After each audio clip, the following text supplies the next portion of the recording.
Le christianisme et l'islam, et sa religion oyo, et yaki kobongisa Afrique, généralement et particulièrement République démocratique du Congo, to christianisme et BBC Afrique générale, particulièrement République démocratique du Congo. Tala sujet oyo to kosolola lelo awa. Parce que to koyeba pe, tango christianisme yango yaki awa, balobaki christianisme ezali bongo religion oyo bamekolaka Jésus Christ. Mais tango yaki na Afrique, généralement particulièrement na Afrique, na Congo, bakotisaki bato na makasi na fimbu na minduki to ezalaki d'une manière pacifique.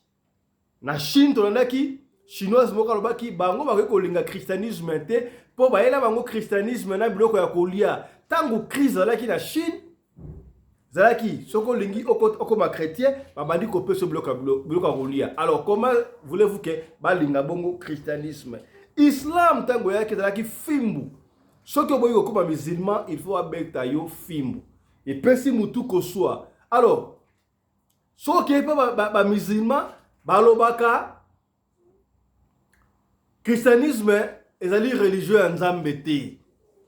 Na islam balobaka nzambe azali na mwana te. Mais soki oyo pa christianisme koto bango pe ba reconnaîtra pe islam te. Bango balobaka doki après nzambe ezali Jésus Christ. Nul ne peut aller chez le Père sans passer par moi. Koto on est Mahomede l'idée. Finalement, de quelle de deux religions Oyo et apporta quelque chose non seulement à l'humanité, non seulement à l'Afrique, mais à la République démocratique du Congo. Est-ce que religion est la religion mon imposteur, baya kobebisa mboka na biso to ba apporta quelque chose na mboka na biso. Tala masolo oto kosola awa kaka na kati émission Oyo mama aye na motion na ye.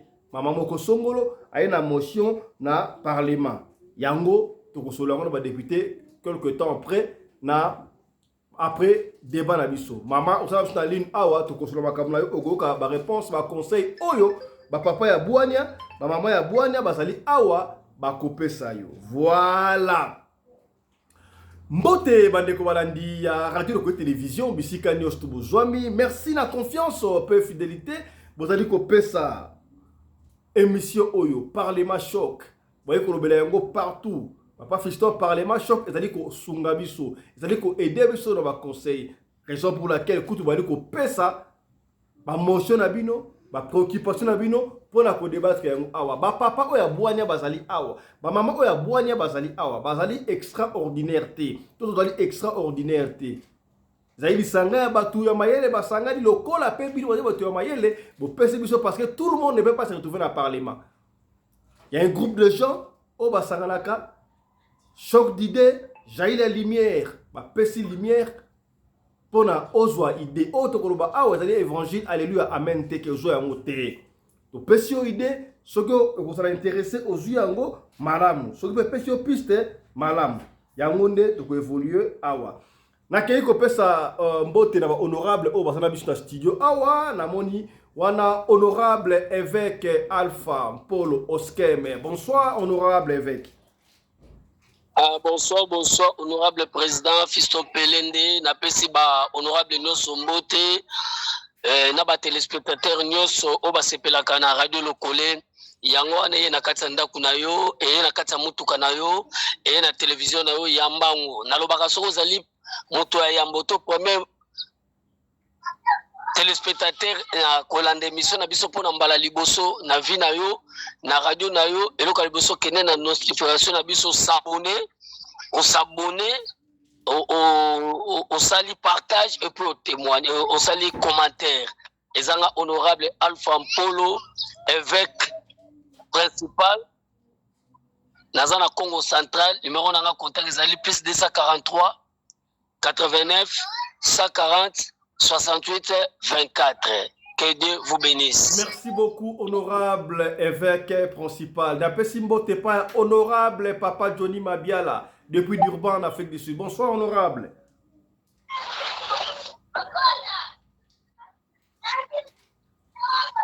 Bonsoir, honorable Papa Johnny.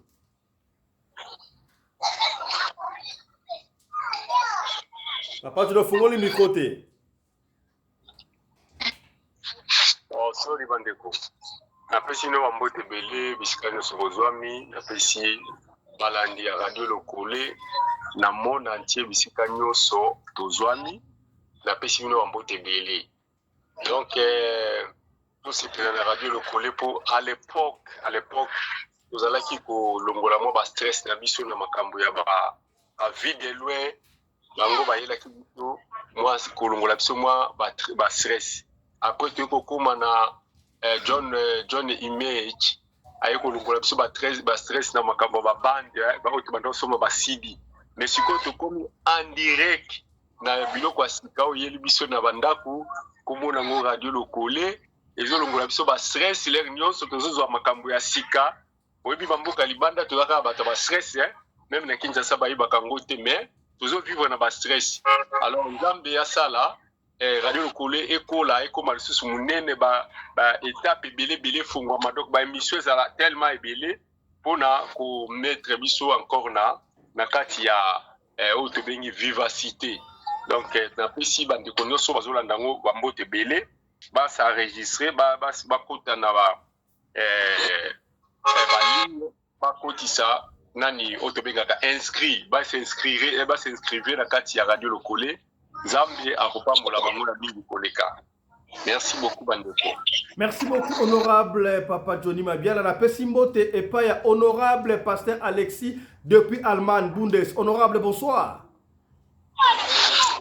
Oui, bonsoir à tout le monde. Laisse que le Seigneur vous bénisse. Merci, papa. Merci beaucoup. Na Pessimbote, Père honorable Maman Fifi Sarah depuis Bundes. Honorable, bonsoir. Bonsoir, Excellence, Papa Fiston Telende. Bonsoir à toutes et à tous. Bisous, monsieur Bandamala.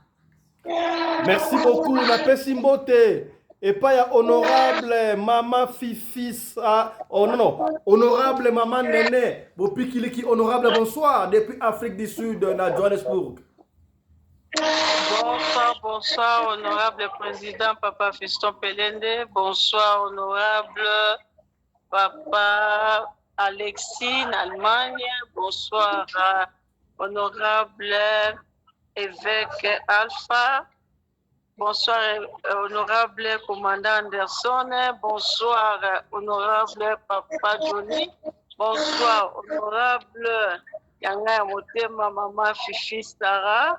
Ngai Maman Nene, numéro Nanga Zali 027 78 179 7608 na Pesimbo TP na balandi nyonso ya Radio Lokole TV lokola pe na équipe ya technique ya Radio Lokole TV mbote mingi. Merci beaucoup honorable Maman Nenen, to Pesimbo TP honorable commandant Congo de Djobour. Bonsoir honorable depuis Johannesburg. Bonsoir, rappelle ça pour moi la mboka Fiston Pelende Tata Sadek. Le patron de la presse congolaise à l'Afrique du Sud dit le sako na mama Rina Pelende mama oyo akabaka koleka mama Denise Nyakero pe koleka mama Olive Lembe ako débattre na nganyon so en la studio ba honorable le sako na bino merci na ba na biso ko la pa la bino. Voilà mesdames et messieurs, nous avons dit qu'on a un invité de marque, un invité spécial la plateau na biso alelo. Lui, c'est le professeur Jemadar Vibi Kilkilele. Bonsoir, Excellence.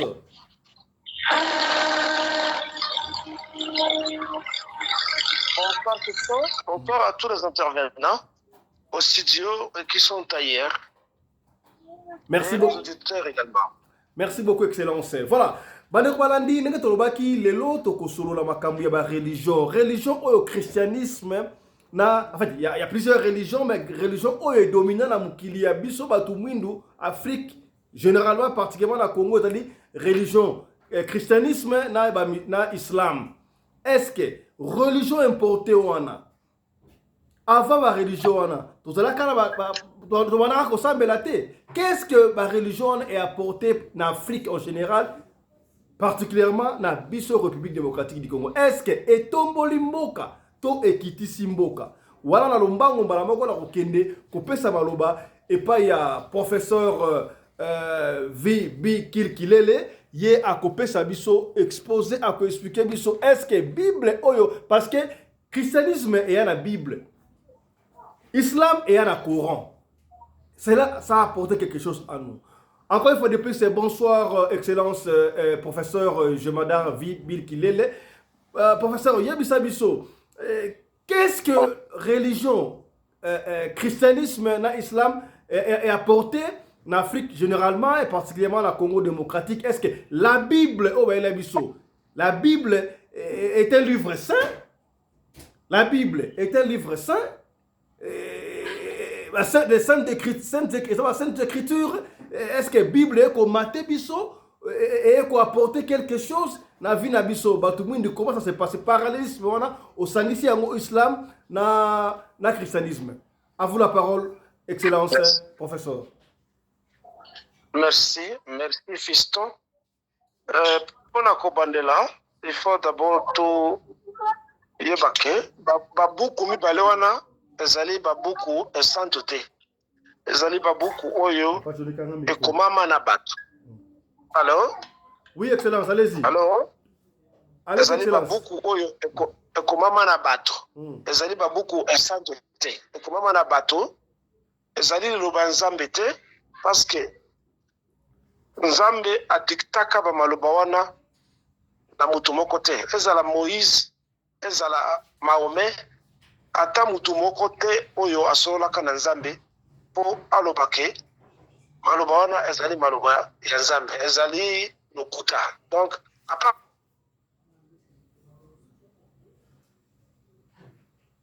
Allô, excellence. ça, ezala biloko oyo ezali na makanisi ya bato lokola yo lokola ngai lokola auto nyoso. À part ça, ezali pour retracer tradition et culture d'un certain peuple habitant quelque part. Alors, na lingi ndengo utiliser terme moko de religion imposée d'abord. Allô? Tu es là? Allô? Oui, excellence, on vous suit.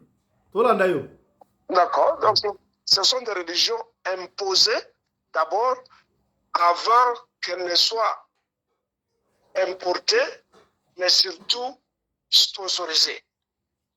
En ce qui concerne leur contribution, oui, on peut être un peu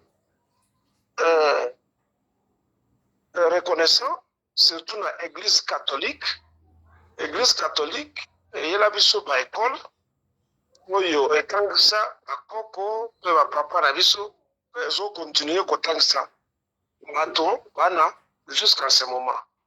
Mais à part ça, il y a kana agenda na yango moko, agenda na yango ezalaki église ezali un service d'intelligence, de sécurité et d'information pour une certaine organisation.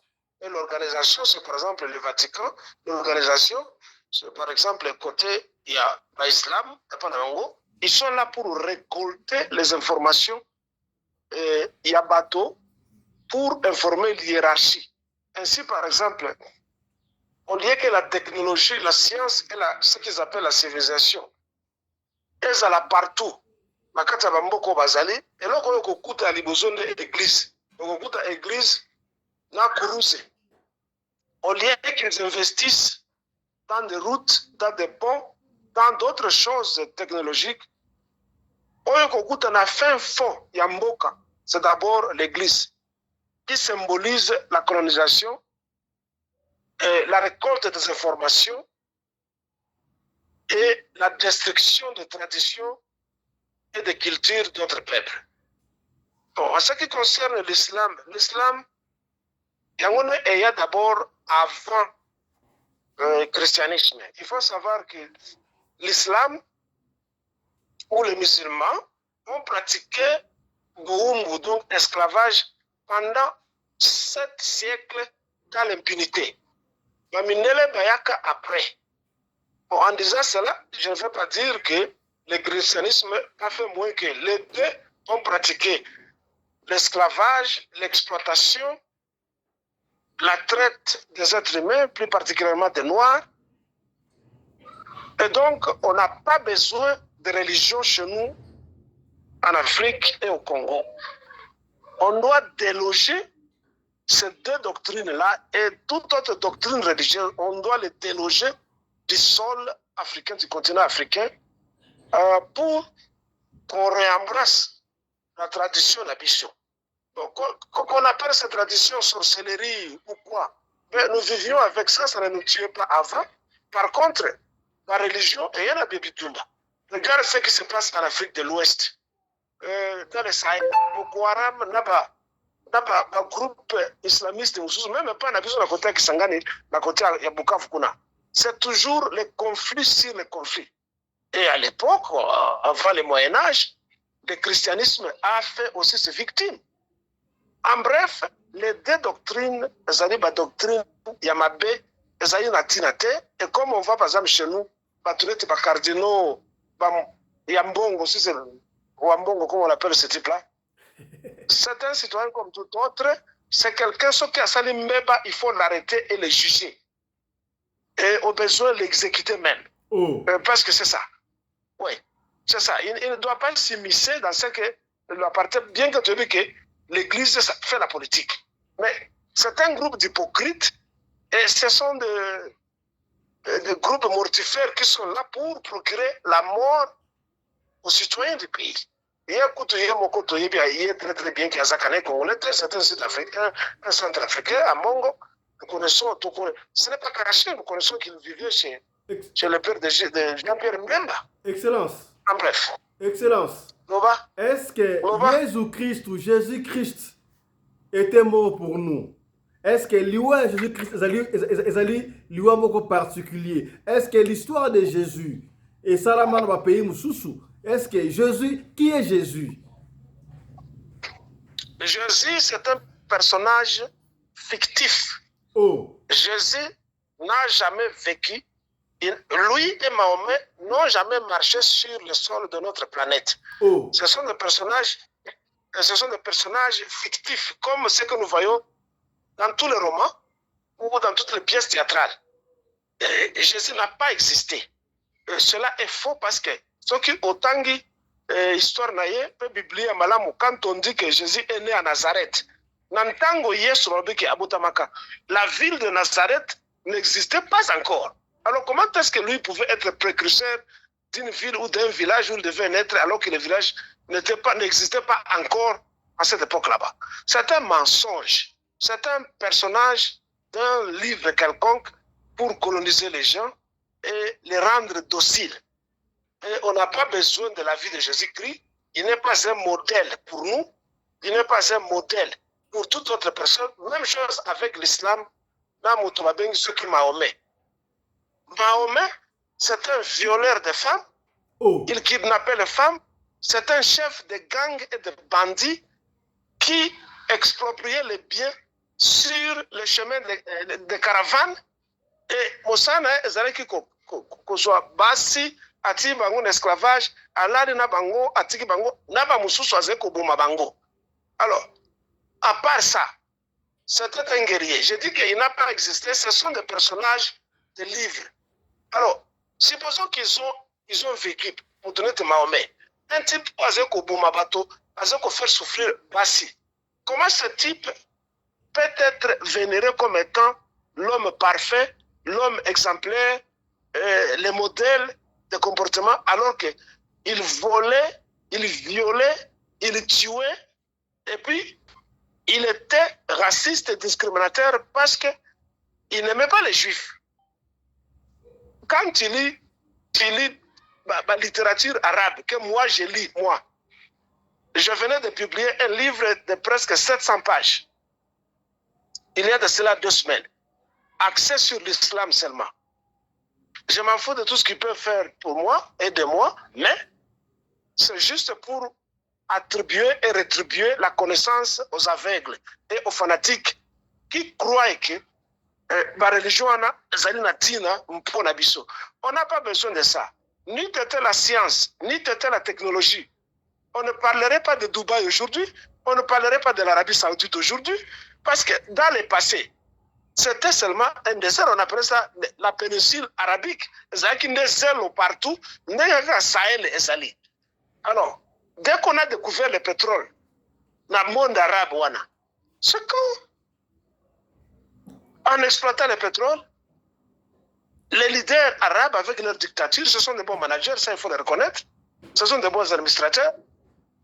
Ils ont investi et ils ont invité le monde occidental pour venir transformer la nature de chez eux. Et les lots, tout ça, il y a un gratte-ciel qui se compte à 100 et quelques, à 200 et quelques étages.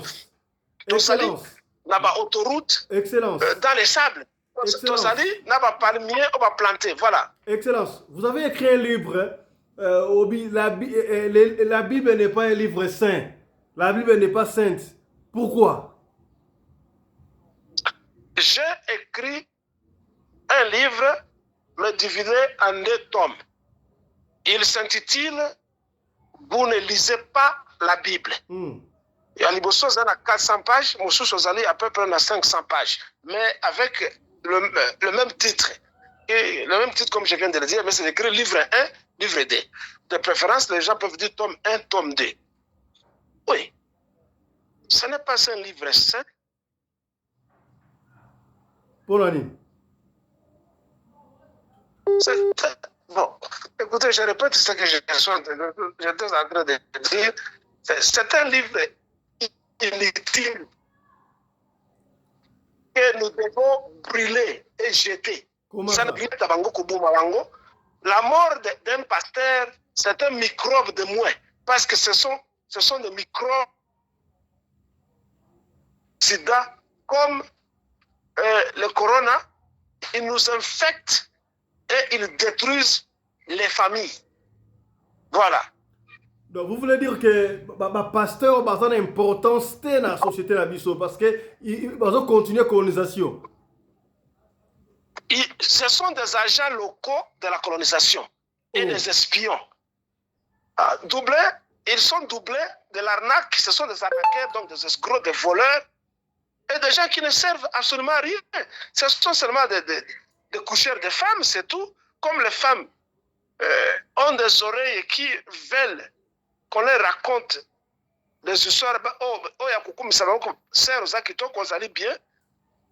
Les femmes vont là-bas, elles affluent là-bas. Ce sont des clubs de rencontres pour des femmes désespérées qui cherchent le mariage, qui cherchent le partenaire, qui cherchent à montrer les habits et à montrer leur corps, comme parfois elles passent leur temps à Katanda. Alors il faut que nous connaissions à Pakoli, beauté na bango tout ça mais les pasteurs ce sont des coucheurs de femmes et nous en avons tous. Nous tous, nous avons la preuve. Excellence,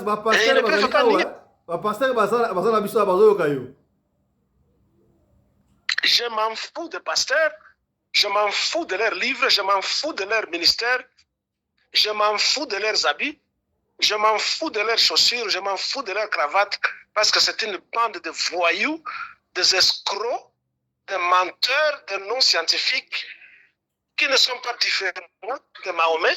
Et alors, ces gens-là, nous devons les arrêter tous et les jeter dans un fourneau, les brûler parce qu'ils infectent notre société. Ils ne valent absolument rien.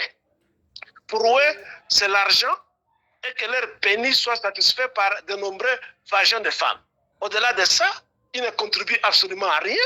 Ils vous disent que l'on nous embête à Zokolobilangaï. Pourquoi Dieu leur parle? Il ne peut pas me parler moi, il ne peut pas te parler toi, il ne peut pas parler à ta femme. Si Dieu leur parle, pourquoi ils n'enregistrent pas la voix de Dieu comme à cela s'ajoute.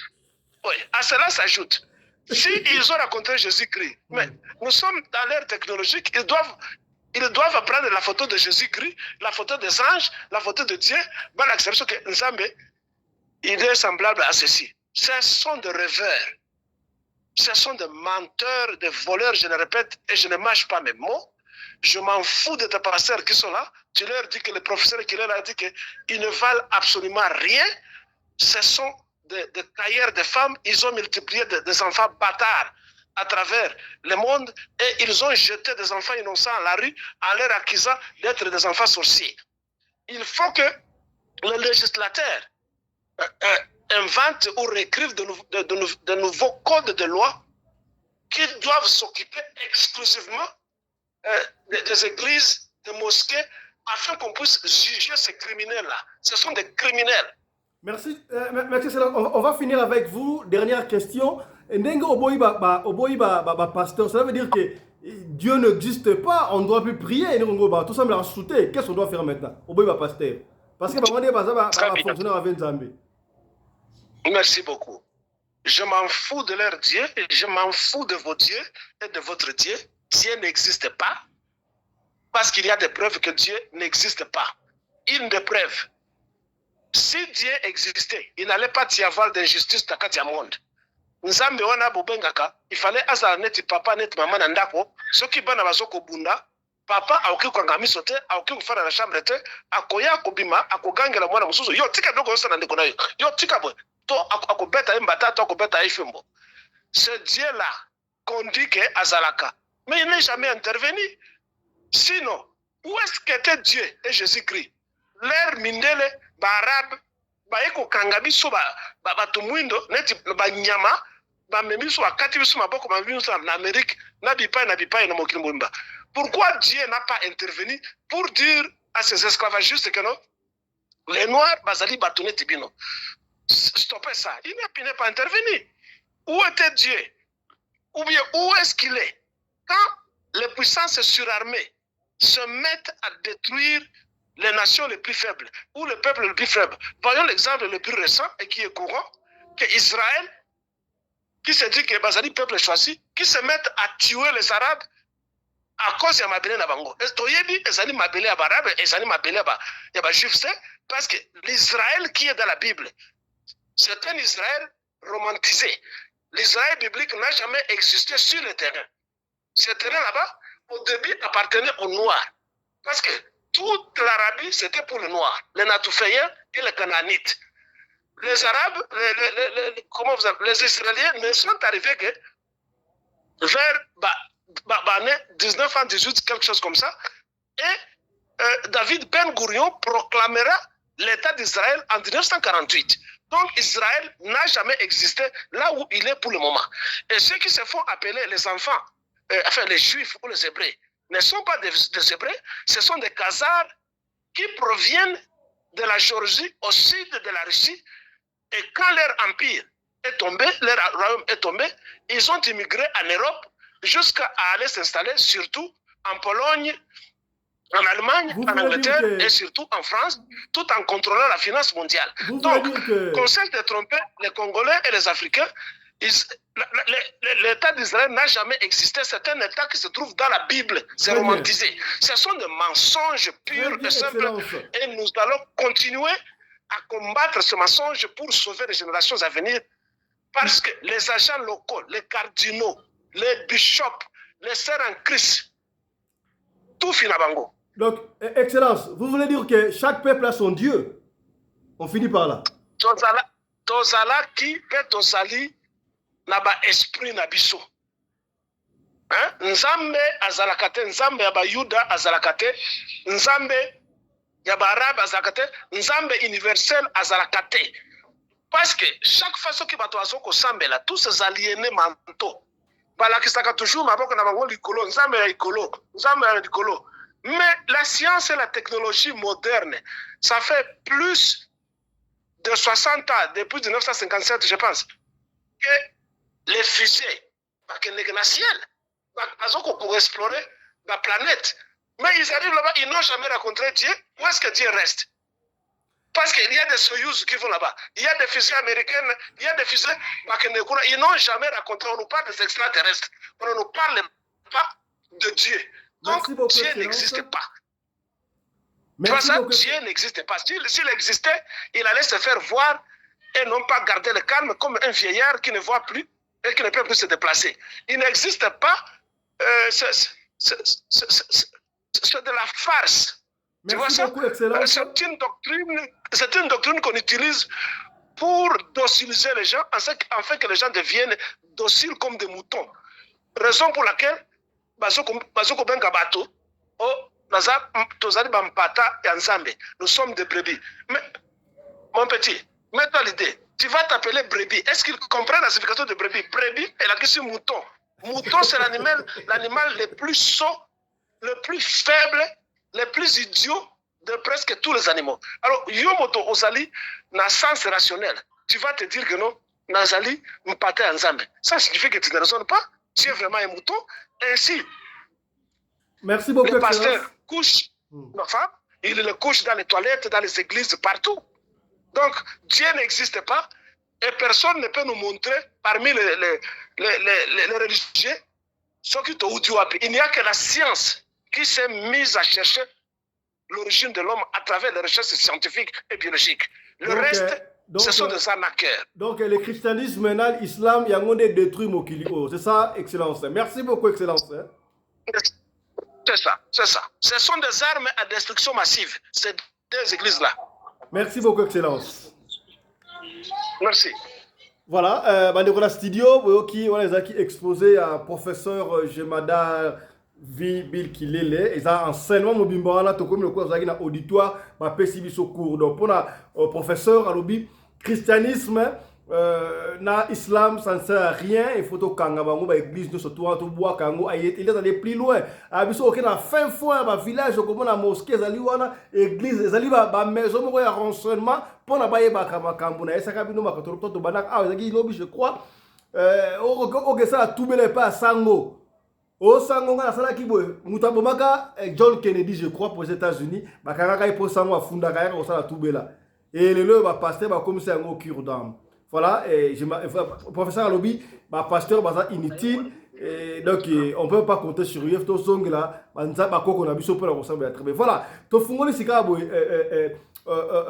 maloba, je pense pas honorable, tout ça honorable pasteur Alexis depuis Bundes Allemagne. Réaction na yo, lecture na yo sur christianisme et islam au combiné surtout à 5 minutes, excellence. Oui, merci Son Excellence pour la parole. Pour moi, bon, je dois commencer par le christianisme, ce qu'on entend par le christianisme. Nous sommes nés. Ah bon, ok. Ok, Tobotami, Toyokokutango, soi-disant, nous préciser, la religion, le christianisme, religion, il y a Mahométan, islam, c'est musulman, religion islamique. Mais en réalité, le christianisme, en comprenant vraiment bien les choses, et surtout en demeurant toujours dans la parole de Dieu, bien que beaucoup l'ignorent que ce n'est pas la parole de Dieu, mais en demeurant surtout dans la parole de Dieu, on voit que le christianisme n'est pas une religion. Le christianisme n'est pas une religion. Pourquoi je peux dire ça? Le christianisme, même la Bible nous montre ça. Noir sur blanc. Le christianisme. Oui, oui.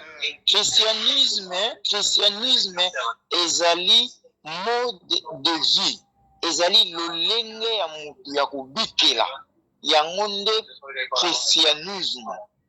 Ezali religion vraiment ou bien eza religion te. Et bandi non ni christianisme, la source c'était comme ça. Christianisme, lorsque le Seigneur Jésus-Christ est né, avec beaucoup déjà religion honorable, la vie pratique. Est-ce que christianisme entre parenthèses, christianisme égale Bible, n'est-ce pas? D'une manière péjorative, christianisme égale Bible. Est-ce que et détruire Mbokanabiso peut apporter quelque chose? Papa, kasi tu es exposé à professeur Tibelanga exposé pour nous la réponse. Le professeur a exposé déjà. Puisque tu as la matière malheureusement pour le temps. S'il y a des zones floues, s'il vous plaît, honorable Simba. Honorable Simba. Expliquer l'opinion. Honorable Simba, please. Simba. Honorable Simba, please. Tolingi, le temps. La ligne de Balinga Moussouba Lobate. Professeur a pas exposé. À partir exposé à professeur. Yebisa biso vitu kuto koti sika esa biso parce que christianisme égale Bible. En tout cas, pardon. Si à partir, Nasili sa excellence. Si à partir, honorable. Si à partir, Yanga chance. Oui. Honorable Nasili sa Simba. Honorable Simba, please. La parole. Christianisme égale Bible. Islam égale Coran. Toujours on dengoana. Bon, Bible wana christianisme. Coran wana islam impact dans la vie sociale. Est-ce que détruire le monde au Abisso, Afrique généralement, particulièrement Congo, tu as apporté quelque chose. Dans mon avis d'exposé à professeur, alors awa a remercier bango pour la école catholique, école musulmane, ça la loi. Mais si ko to koti mamo, ko exposer ce souté. Ko mettre la biso ndenge yate. Zwamba la moko fait réel. La carte ya société mamo impact dans mbala moko. Voilà. En tout cas, pour exposer, il y a professeur, j'ai rien retenu, on a retenu, mais surtout il faut t'ébouler. Donc, on a voulu intervenir et le remonter tout ça, puisqu'il n'a pas pratique et l'eau que nous sommes dans le rôle. Et ça m'a surpris d'exposer, en tout cas, je rien à dire. Je remets la parole au maître honorable pour. Bon, soyez là, ok, honorable. D'une manière pratique, est-ce que christianisme a apporté quelque chose dans la vie d'Abisso? Namboka l'Abisso? L'islam? En bref, je vais dire oui. En bref, je vais dire oui. Comment? Expliquez. L'éducation que nous avons maintenant, c'est grâce au christianisme. Et Mboka n'est pas grâce au christianisme. C'est manque d'amour et manque de mauvaise foi. Il y a eu ce mot bateau. Et où tu as le christianisme? Ça vient pas du christianisme, mais ça vient de notre communauté. Pasteur, il y a 40 jours, il y a ma bonza, l'église. Ma veillée. Wana, ils ont détruit. Tant que pasteur, il y a un matari na mboka balobino, bon pèse 700 000 $. Pour ça la prière dans le stade des martyrs, pour la guerre et si la est. Est-ce que guerre et comme ça la prière au stade des martyrs, to 700 000 $, baso mandoki, to que le bunda. To zuba na Israël, ba Israël. Bango va se défendre par arme, to la prière. Est-ce que commis? La faute, je peux dire, la faute est à celui qui avait donné l'argent pour conclure pour les pays. Ce n'est pas la faute à celui qui a demandé. Tout comme il pouvait aussi refuser de donner l'argent, mais comme il a donné, il est aussi participant. Mais le christianisme n'est pas l'art de la destruction pour notre pays, c'est ça. Est-ce que la Bible est-elle sainte? L'écriture rwanda.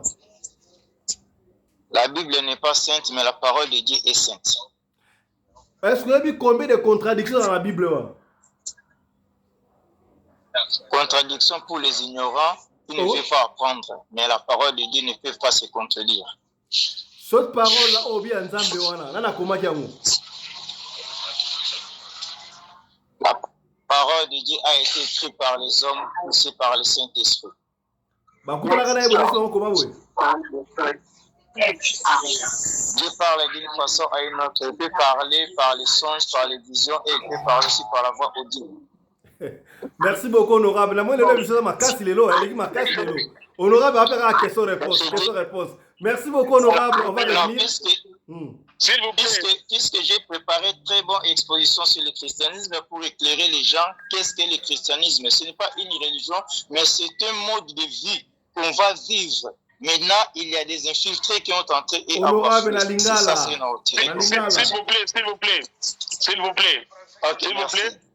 S'il vous plaît. Allez, honorable. Papa Alexis, évêque principal Alpha. Quand on a eu ça qui vient de Bandelikeno, vient à Bisso qui est là le bateau, n'a pas qui a le Bamakamou, à la vie de Bisso tout en air, à la promotion de Béléawa. À bouleverser de donc, et ya, na santé que Papa Alexis, Azali Libanda, il y a beaucoup de motos, Azali Libanda. Commandant Anderson, Azali Libanda, Azali concentré à Rozongi, sa professeur Nabino Nanzela. Voilà, c'est quoi? Papa Alexis a Siligi, Papa Alexis. Quand on a un professeur qui est, il faut te dire que notre affaire à un AT. Alors, ils allaient sur un argument solide. La zone papa Alexia Zoloba, il y a Kolemba. Est-ce que vous savez que le professeur est avec nous au studio ici? Le professeur est au studio. Oui, parce que non, il a nié l'existence de Dieu. S'il vous plaît. Tosimba, s'il vous plaît. Honorable. n'existe pas. Honorable, s'il vous plaît. Vous avez la télévision. Tosimba, s'il vous plaît. S'il vous plaît. S'il vous plaît. S'il vous plaît. Honorable, s'il vous plaît. S'il vous plaît. S'il vous plaît. Honorable. Non, malgré les honorable, s'il vous plaît. S'il vous plaît. Voilà, merci à la régie pour la page publicitaire. Voilà, tozongi na plateau. Na pesi baloba et pas ya honorable évêque Alpha Polo Oskem ex Zabolo. Siko bakomo mosa na Nzambe. Évêque, excellence. Est-ce que christianisme ou égal Bible, islam ou égal Coran? Qu'est-ce que ça a apporté à la société africaine en général, particulièrement chez nous au pays du Congo? Basalani, est-ce que Mboko na biso oyo? Est-ce qu'on doit continuer à appeler autres pays pays laïcs, ceux qui pays laïcs, ceux qui pays chrétiens? Est-ce que ça a une importance? Est-ce qu'on doit continuer avec le christianisme? On doit un peu arrêter. Honorable évêque Alpha.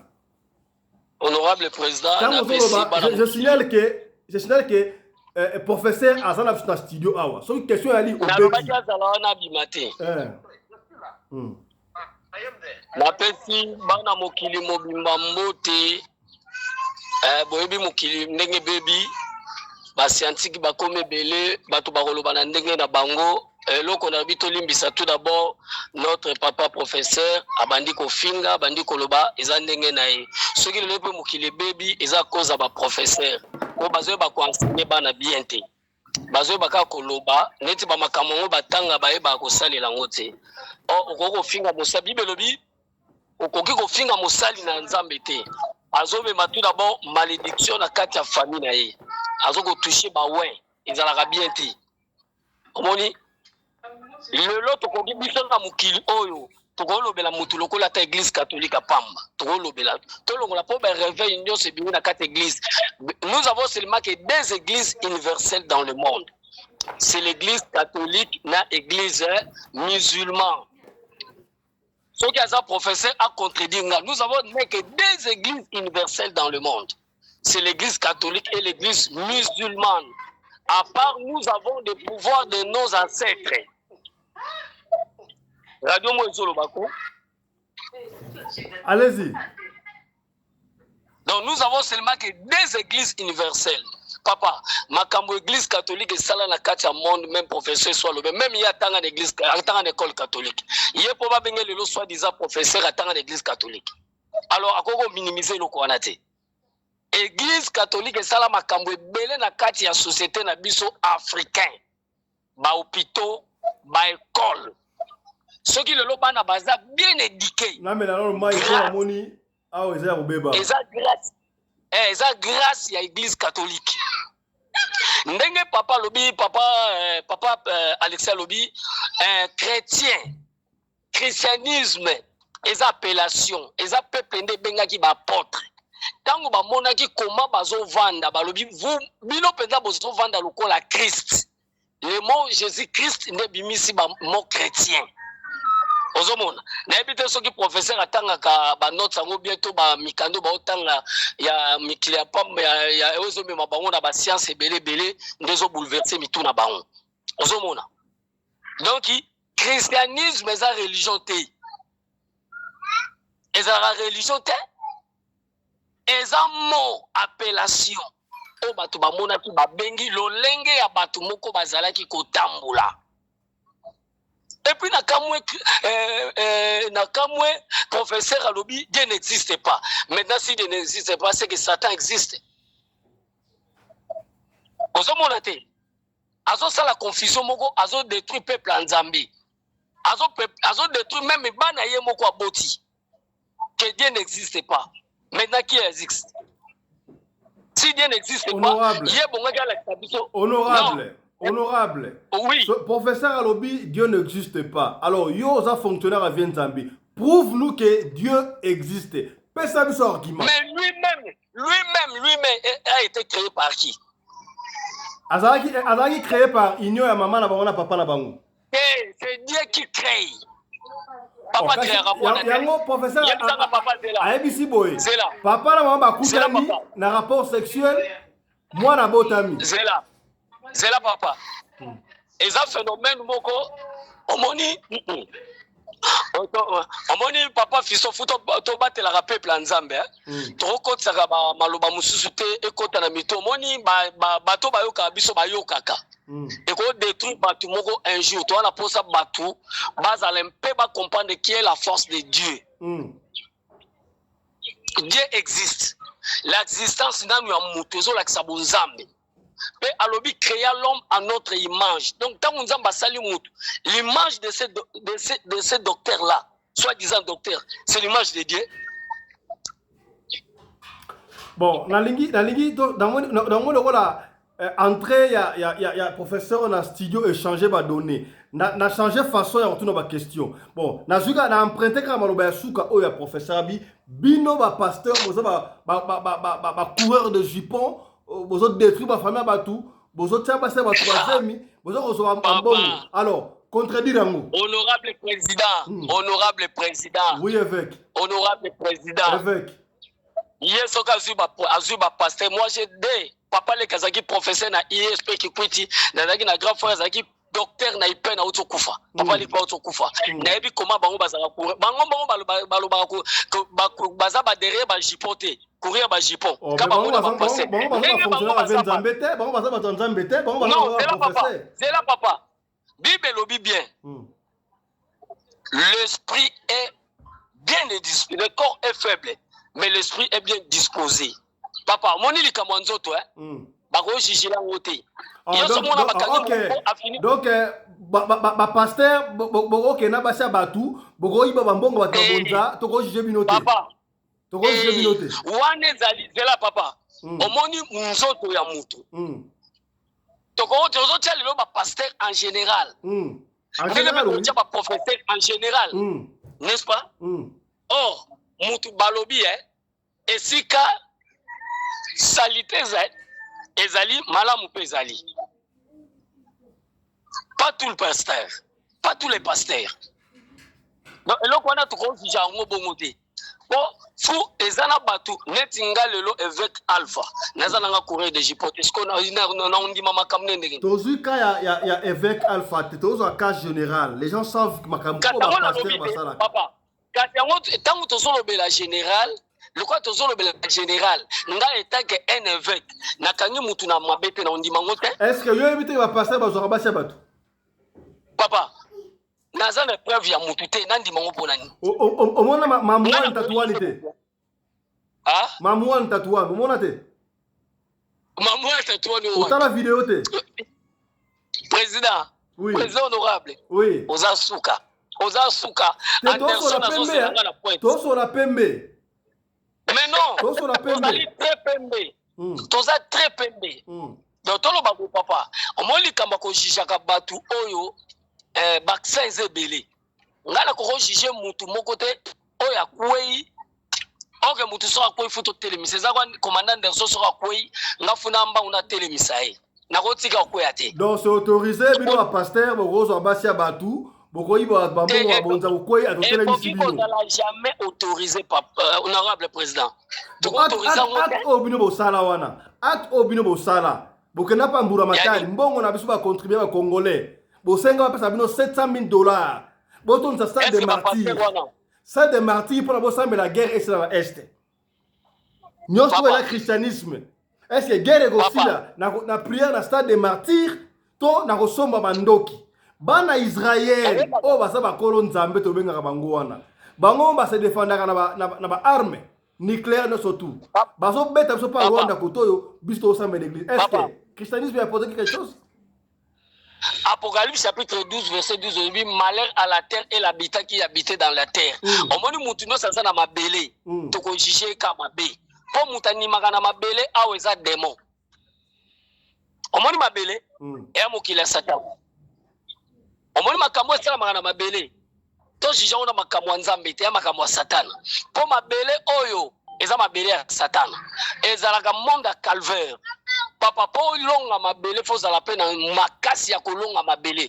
Pour il y a beaucoup des esprits qui se trouvent ici.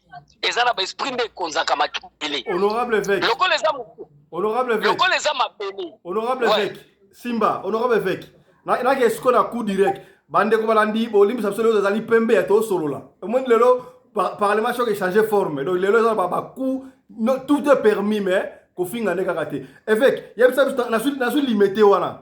Limité ça ina ba etonga ebele. Est-ce que église ça na limité? Attends moko.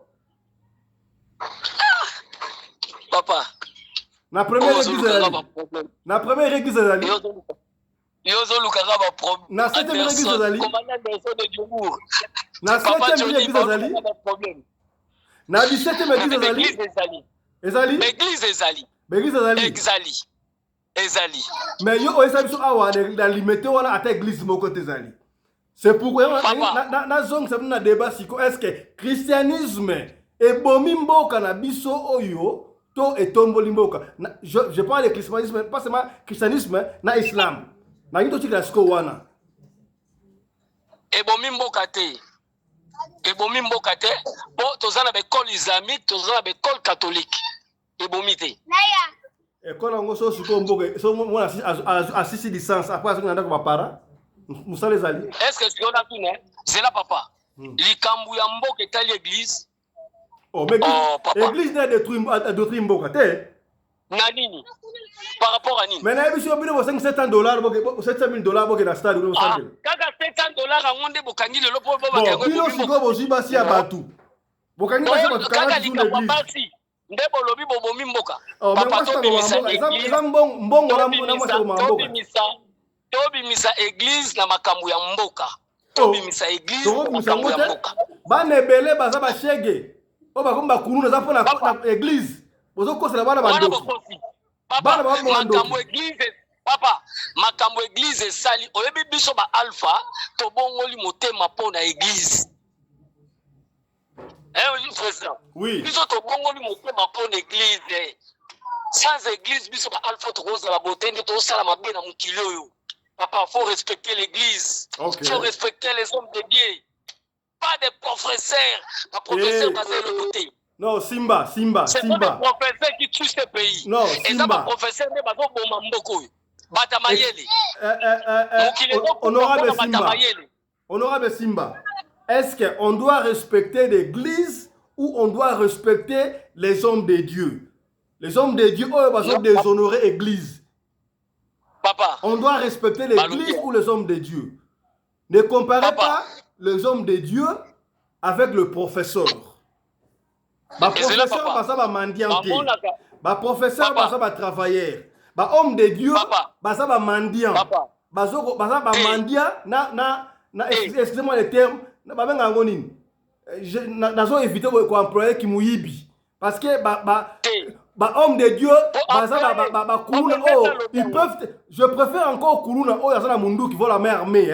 Attenga Mundu qui a Mbongo. Mais celui qui tient la Bible peut te détruire. À détruire Nanda Kunayo, à détruire au PC na bloc Ronyoso. Qui est dangereux entre ma professeur et ma pasteur? Ce sont des professeurs. Oh, ok, ça opinion dans la Limbisanga, pourquoi? Pourquoi? Pourquoi? Bazo peut éducation malamu tena batu ba opesa cours. Donc bino ne peut éducation malamu l'église. Papa, mais mboko yo Congo. Bon témoigner te tango église de réveil ko bima papa, bangwalima, ba tela ba kombo na bango ba benga, ba jango. Si ba bongola mutema pon église te papa. Église de réveil a détruit tant église de réveil ça la gâté papa pour que ça va bien. Si quoi tout est détruit, ba la comme ben l'église de réveil ba enfant sorcier et ça bino. C'est là papa.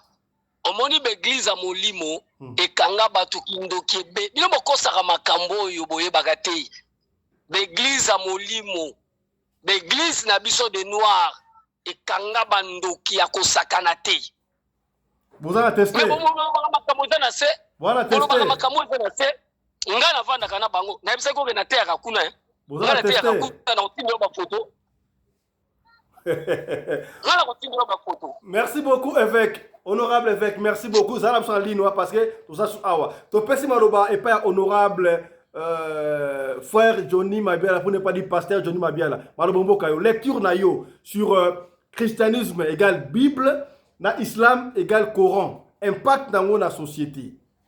Ce qui peut recadrer, professeur, je m'adapte au recadrer.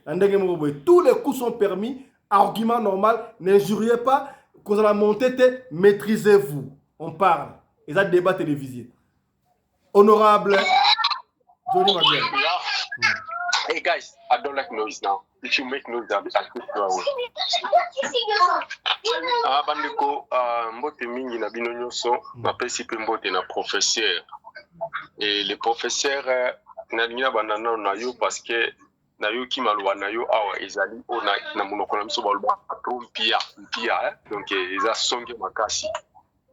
Donc na sens normal na déontologie na bino ba professeur na tango yo koti na kati ya batu il fallait ozala quand même na maloba moko ya bien pour nous convaincre batu. Et maloba na yo oye ko finga na batu bazo sambela oye ko finga tout le monde na banzambe na biso fingi bango et c'est peu singa ta mukete. Donc na c'est peu nango te. Mais question nga na posio na mona ki déjà Anderson na ça a répondre kango alobi ozali athée. Bon ceux qui toke na ba athée wana eza ba nani principalement ba athée ezali bato ba ibi nzambe te, c'est-à-dire bato bazo salela satanisme. Bato baza na kati ya science occulte. C'est pourquoi Papa Alpha kozala no déranger te. Donc tozala ki na un sataniste, un occultiste. Ayaki ko se présenter ba livre na ye soit ba exposé na ye awa. Honorable nalingi o président lo mobwe. Mutu obe athée azali nani? Athée azali mutu oyo aza contre christianisme to mutu oyo andimaka nzambe te. Parce que ba mutu ya Congo andimaka nzambe. Bango baza ba athée. Ba andimaka christianisme te. Bango baza ba athée ba mutu ya Congo. Il faut clarifier ça. Athée azali mutu andimaka nzambe te to mutu andimaka christianisme te. Non, mutu andimaka nzambe te. Wa lobaka existence donc aza na religion te. Basambelaka te. Batwana basambelaka te. Donc athée aza mutu asambelaka te. Ba musulman baza ba athée? Sorry? Ba musulman baza ba athée? Bon, ba musulman baza ba athée te, baza na nzambe na bango basambelaka. Ba yibi nzambe na bango. Mais les athées ba na nzambe na bango e bongo mutu asambelaka nzambe bokoko. Aza pe athée te pasambelaka pe nzambe na bakoko. Te wana za athée te. Athée ezali mutu aza kosala ignorance ya existence ya nzambe. Ya nzambe to ya christianisme. Non, ya nzambe tout court, christianisme te nzambe. Merci. Existence ya nzambe, nzambe azate. On a bango nzambe n'existe pas. Donc c'est un peu ça.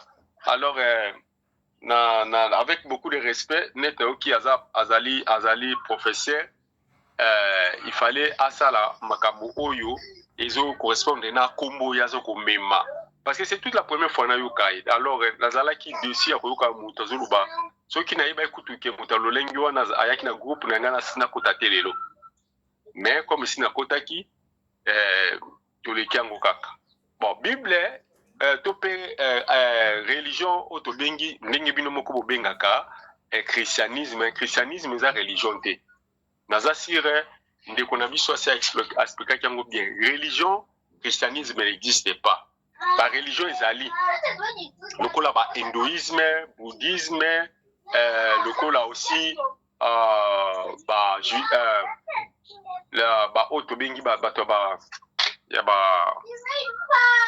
to sauter non to sauter des fois expliquer biso aussi biso christianisme c'est dire religion te voilà ngana so ngoma na simbi onga parce que honorable pasteur Alexis Palobaki yango honorable évêque Alpha Palobia yango pour bien OK christianisme c'est dire religion te mais on apprend l'école.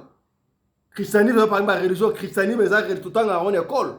Il y a besoin de religion. On prouve que la religion parce qu'on contredit l'enseignement. Prouve que la religion.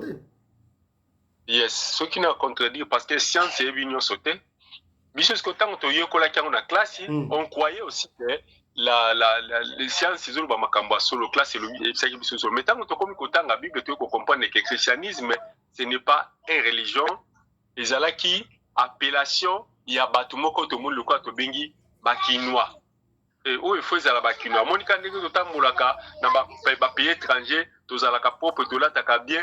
Batu oyo ba yebi système ba congolais ba la ta ba otala ba mo bi a o feza la bakinois mais eza religion te ba bi comportement ya batu wana eza bakinois ou bien eza ba congolais comportement ya batu wana ezali ba chrétien baso mona lokola ba Christ lokola Christ ndinga zalaki c'est-à-dire baza ba chrétien batu bazo landa Yesu nde yango ebenga maki ba chrétien ezalaki religion te mais na mbaka ya batu na ndinga kaka bibalola balola et balouki est commis religion, mais ce n'est pas religion. Alors, christianisme, il y a qui kobouma mukilité ndenge papa nabiso professeur alobi que lumimboka whatever. Moi, je crois bien que yende mutoyo il fallait akene soka za vraiment conscient akene na Congo akene pesa baninga ni professeur ou babomi Congo mayele. Parce que tant que bazala ki bango nyoso na bantura ki Joseph Kabila na époque passée awa Joseph Kabila le bi azala ki atana 15 personnes était oyo bakosunga ye pour abongisa Congo mais tandis que na kati ya cadrement na nyoso na zaki ba professeur na ba professeur honorable Simba. Moi je vois que honorable Simba Simba tozana débattre awa ba pasteur contre ba professeur question là simple ne déviez pas. Christianisme au Bible, pasteur, détruire. Donc pasteur, côté au chrétien, pasteur, côté au musulman, imam, imam non? Bangonde bomi mokili oya biso Congo, bébisi mœurs na biso, yimba mbongo na biso, contribuer na évolution à mokili oya Afrique noire, to détruire. C'est ça notre préoccupation. Yeah, même si il n'y a bien préoccupation, mais il faut que la source. Il y a tout ça qu'on recadrer. Il y a tout recadrer ou bientôt là. Tu as pris tout le temps pour recadrer. Si on compte la sujet. Compte la sujet.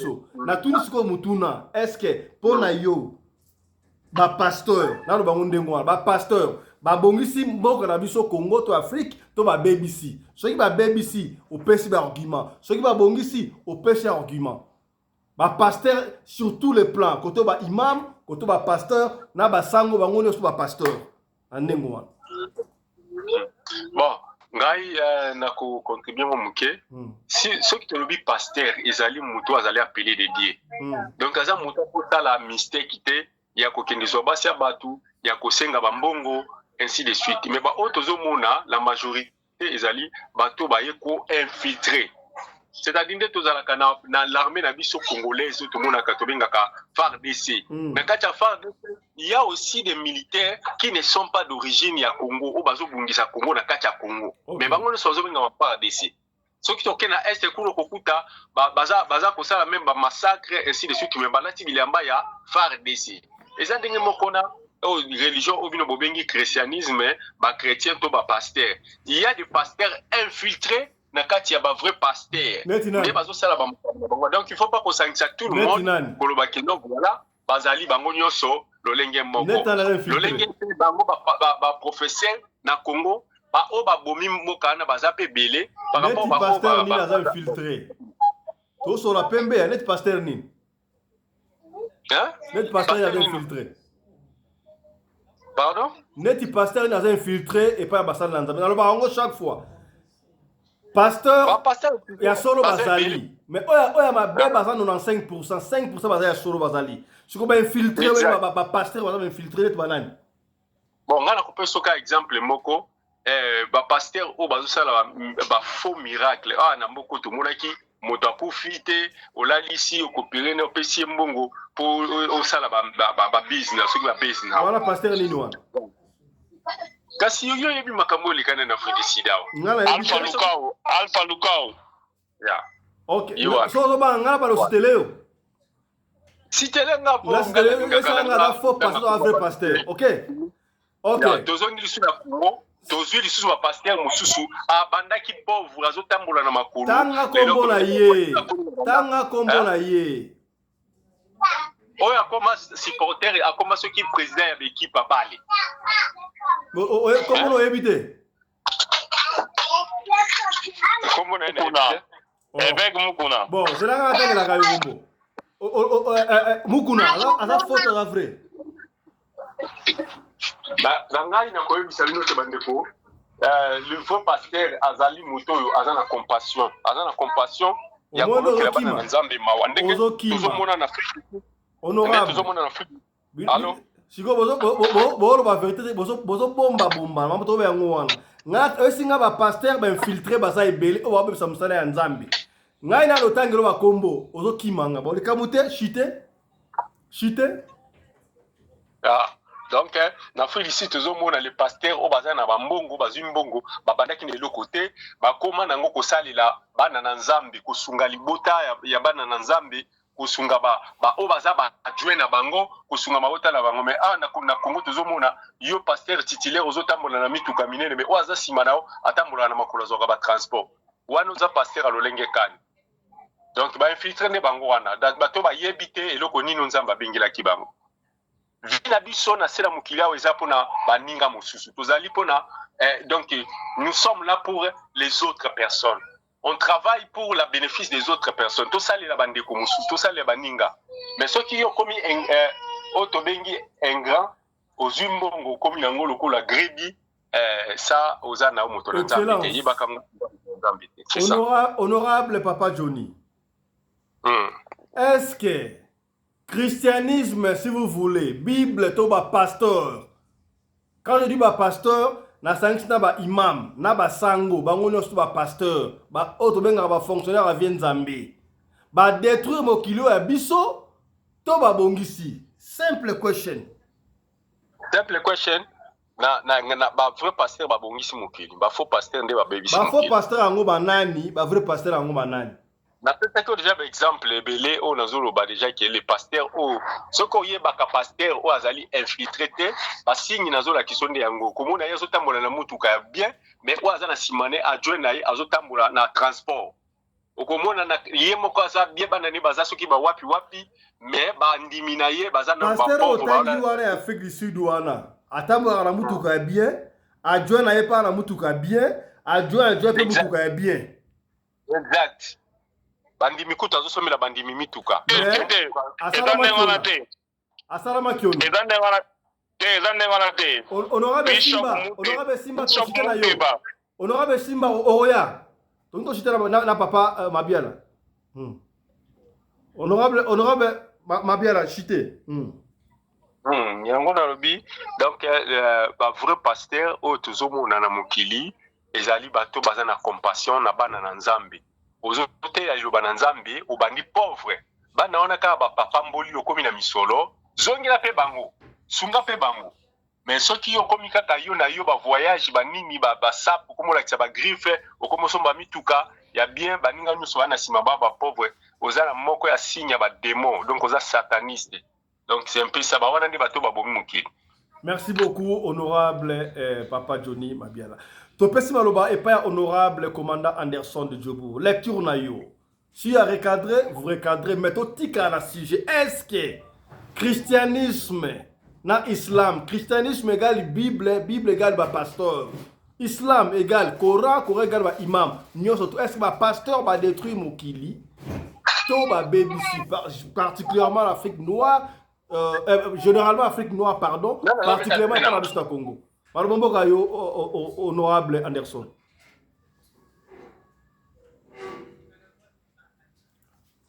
Honorable Anderson. Bonsoir à tous. Bonsoir. Bonsoir Nabaïbata Rolanda Bisso. Ngai boko limbisanga na kotikala na sujet. Bien na biso professeur Kilele, aza bien na biso prêtre tozalaka na mboka oyo. Aza na école privée na ye awa ya ebele, aza bien na biso ya mabele. Alors,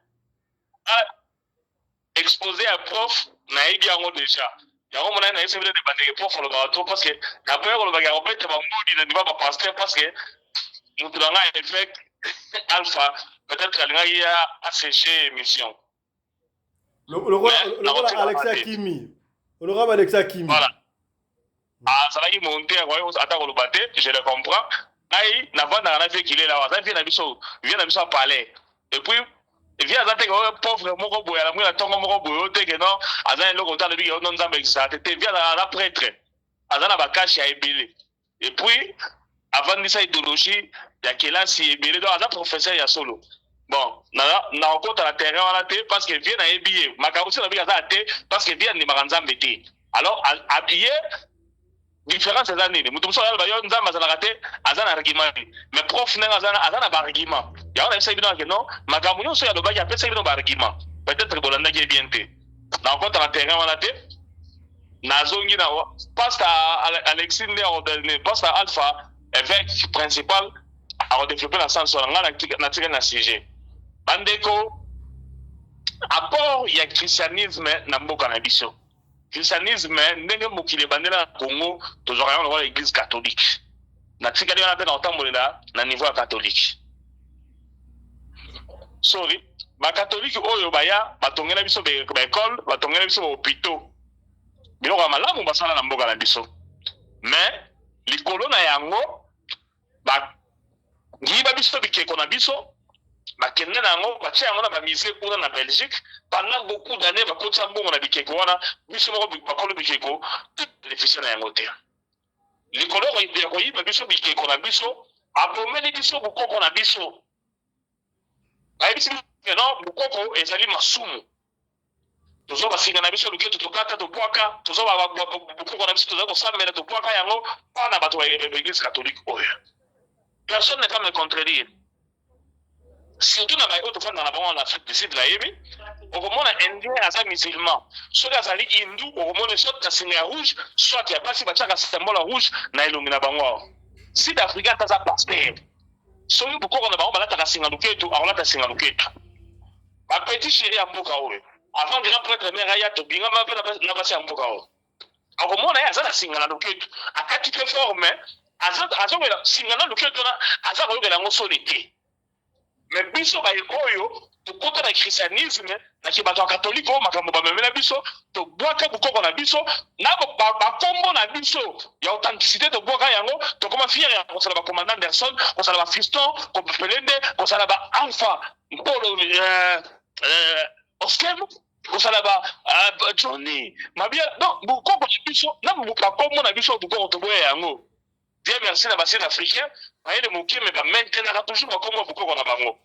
Tu peux comprendre que bateau baye ba détruire oyo so la inango civilisation na biso religion na biso bukoko asu yango nyonso ba possibilité que ezali masumu ba bwashi yango ba eli biso religion na bango oyo ba posa biso ba koko na bango. Le professeur qui l'a dit ici Abraham soki na pas ça encore ba juif aujourd'hui oui ceux qui non saint non mais ceux qui no banani ba imam ote Mohamed Abdul bonamo comment ba palestinien ba arabe wana donc biso to boy na ba kombo boko na biso to boy yango toza ko adopter ba kombo ya batu wana vraiment c'est une aberration pour moi mais bandeko na makambo oyo etadi islam na christianisme na la date débat moko na TV. Je ne maîtrise pas beaucoup sur l'islam parce que l'islam n'a comment apporter le mogoté. Par contre, on a retard, babanda kota est kuna vous voyez bien que pour le est pour la Kinshasa na centre ya Congo, ça prend toujours du temps et puis dans la facilité dans les temps ils allaient que bata est sur la est, yango mona islam côté la kuna vanda bing na est par rapport na ouest to centre ya Congo. Donc je n'ai rien à attiser ou à apporter à dire sur l'islam parce que la Congo il ne représente absolument rien. Ba mosquée za otanga na maboko alors eloko moko eza wana te na sikoyo na landa débat moko na télévision entre ba chrétiens na musulmans à Brazzaville oyebi ke musulman wana a convaincre chrétien wana na plateau andima ke Jésus a nzambe te a démontré que Jésus a nzambe te azali prophète ndenge moko na même pied d'égalité na Mohamed oyebi ke chrétien ndima na vanda na kanga c'est monsieur si est moins intelligent ou quoi? Hein? Il se disait un pasteur, un homme de Dieu. nakamwa nazana CD wana ti lelo so mutachete na ngai na yo pesa mona mboka fiction peut de télécharger yango to tindeli amoni yango na émission wana. Donc les chrétiens étaient convaincus que Jésus-Christ azanza mbete, Jésus-Christ azali mwana na prophète lokola mwa prophète Mohamed. Bandeko omoni na munyoso oyo église catholique ou bien christianisme na islam est-ce que est contribué à la destruction au Congo ou bien la évolution au Congo? École, peut-être oui. Évolution scientifique, oui. Mais peut-être la pomotoboué, peut-être la vision en erreur. Surtout quand on a beaucoup de vision, peut-être mettre évoluer, te éviter. Et là, comment on a le bas? Comment les Congolais sont un sentimentaliste? Congolais, à ça, on a un sentiment, on a une émotion, pour autant on veut contrôler. Guerre ya Palestine na Israël. Ba juif, ba israélien, ba bois qui bombe et quoi na nini na Palestine. Dans ce moment azole la wana, moi sina yeso na bana 4 ba quoi ba bombe quoi ba kufi azole la yemoko. Ba Congolais baza ko za image wana, baza ko partager yango. O so ki partager yango au maximum comme na tous les bango ngabi. Ah baza ko partager image oyo. Bino bosu bomona massacre salami na est ya Congo. Ba bomi batu, ba violer ba maman, ba palestinien ba partager yango. Donc pour ça faut se couper courage à osenga biso ko partager image oyo. Na profit ni et puis l'intérêt. Donc Congolais ça na ba sentiment moko boye, so ça continue le Cameroun, so mi kota mobimba, asa ko mutu ndeke ça nous sert à quoi? Donc tout ça on est tout ba tout peuple, donc ba tout moko boye ba sous-son, on a valeur te, mama kambu ya ba tout mususu, biso to lata yango, to ba ko valoriser yango. Les juifs, les amis, on va peindre la Bible que non, le peuple choisit de Dieu. Dans la Bible, on a dit que non, tous les juifs entreront au ciel, au paradis. Bango nyonso na bazo ko ma palestinien lelo ba kokota na ba kufa na ba kufa te juif nyonso kokota na lola avant évêque principal Alpha Polo juif nyonso kokota na lola avant papa Alexis pasteur Alexis juif nyonso kokota na lola avant pasteur Johnny biso tozali bato to rien na sima derrière elle les ba bébé na Bible wana les hommes choisis de Dieu après bango les hommes de toutes les nations donc ne ba pasteur Polo oyo na ba pasteur Alexis, pasteur Jolie, biso na bango tozako sangana kuna, tozako yemela nzambe kuna na sima. Donc dans les boston na zaba juif, na le peuple choisi de Dieu. 3344 hommes. Donc vous comprenez que non, biso, la Bible dit ceci. Biso bazako benga biso la Bible, les oliviers sauvages. Ba juif, bazako benga bango les oliviers domestiques. Et la même Bible nous dit ceci. Yo olivier domestique, au sauvage. Ba greffer yo donc ba mio na mawa par pitié à l'olivier domestique, tu n'as pas l'état de t'enorgueillir car la racine qui te porte n'est pas la sienne, c'est la racine de l'olivier domestique. Donc nous avons besoin de savoir sur la Bible que non c'est Alpha Polo évêque principal papa Alexis na papa Johnny bozo na ntango te akobetela makambo nzambe to no parce que na makambo na biloté ba juif. Et là, bateau nzamba ponaki, ndenge nzamba pona bangwana, bango baza prioritaire na makambo nyonso. Donc biso toza koya na compte Bible babamba, mais tozo christianisme bango to tomboli yango, to komisa yango lokola symbole. Or, baza ko rappeler biso na Bible que non, boza greffé par pitié na olivier domestique. Papa, honorable président, ndimela ngai pasteur évêque principal Alpha Polo pendant comment passer si lelo l'église na ya tika ko te passage biblique côté ya ko yebisa batu que non biso ba non juif tozali ba olivier sauvage ba juif bazali ba olivier domestique le peuple choisi de Dieu bango nyonso sans exception na o baso bo mabatu lelo na Palestine ba okota na lona mais biso zanga ba otanga lebino mabunga tale so na zo pesa professeur qu'il ait les raisons ya ba tozo ko tsama makambu oyo to yebite je ne suis pas un athée. Mais tout ça me l'a parce que tu n'es pas aucune idée. En réalité, le christianisme est un peu de sauté. Tant que le baradie d'Abraham, de Moïse, de Jacob, et ça lit par contre, il y a pas sûr que ça m'a pas besoin de battre l'autre. Par contre, les bisous, contre la bisou, ils allaient passer par Bita, parce que nous, Mangu, alors si on le produit, on a tiens, c'est qui est Lumumba, Lumumba, Patrice Emery Lumumba, Makasafubu. Babi, soko beli koko ya Etienne Tshisekedi koko ya Mobutu Kindoki mais koko Abraham de dans ma Bible. Donc en réalité toza bato oyo toza ya obunga mais toza boya nous sommes des peuples perdus tobuso bukoko na biso tobwaka yango bamindele oyo baya bakosa biso tobwaka bukoko na biso vraiment bandeko mpona lelo na suki wana nanu mais nazali na koya lisusu parce que toza nanu na terrain. Merci beaucoup. Honorable commandant Anderson, vous avez été excellent. Na sepeli na attitude ya honorable. Honorable Anderson, glycémie, ça va? Glycérine, ça va. Tension. Cholestérol, ça va. Tension, c'est bon. Voilà. Bah, honorable, momoni, tension, honorable Anderson. Nangito za nangundengo wana. Débat télévisé, ceux qui opèrent des pédales au Kouéi. Des milliers de personnes vont dans biso awa. Simba loko lo mo ke nango. Pour voir dans biso. Voilà. To pesi maloba et pas honorable Mama Nene Bopikiliki. Lecture na yo. Lecture na yo. Ceux qui ont moniqué okozonga na magam oyo professeur alobaki ça va. Ceux qui ont boyi na yo, le honorable Anderson a boyi, yo zala focus. Na sujet. Est-ce que christianisme oyo égal Bible, oyo égal ba pasteur. Islam oyo égal Coran, oyo égal ba imam. Nyonso toa ba sal na nzambe na ba sango na ba bateya. Ba détruire Afrique oyo biso noir généralement et particulièrement biso na Congo, to va apporter quelque chose. Si oui, nini, sinon nini. Malobombo kayo. Tension, ça va, honorable? Beaucoup. Merci, Tension, merci. Tension, ça va? Oui, ça va. Ça va. Nabi, merci mingi pour la parole. Ngana koko lo baboué papa. Selon opinion nangai, christianisme, ça lui fait quelque chose pour Nabiso. Mais loko kaka ngana kotelemila. Et loko ngana sepela raté. Parce que le christianisme est un mode de vie. Et ça choix ya mutu o ya limi kolanda yango. Ozomona. Ngai eloko na kotelemela eza eloko oyo babungisa biso nzela ya bakoko na biso. Ozomona babungisa biso nzela bakoko na biso parce que bakoko na biso babande ko vivre bazo reconnaître que nzamba azali.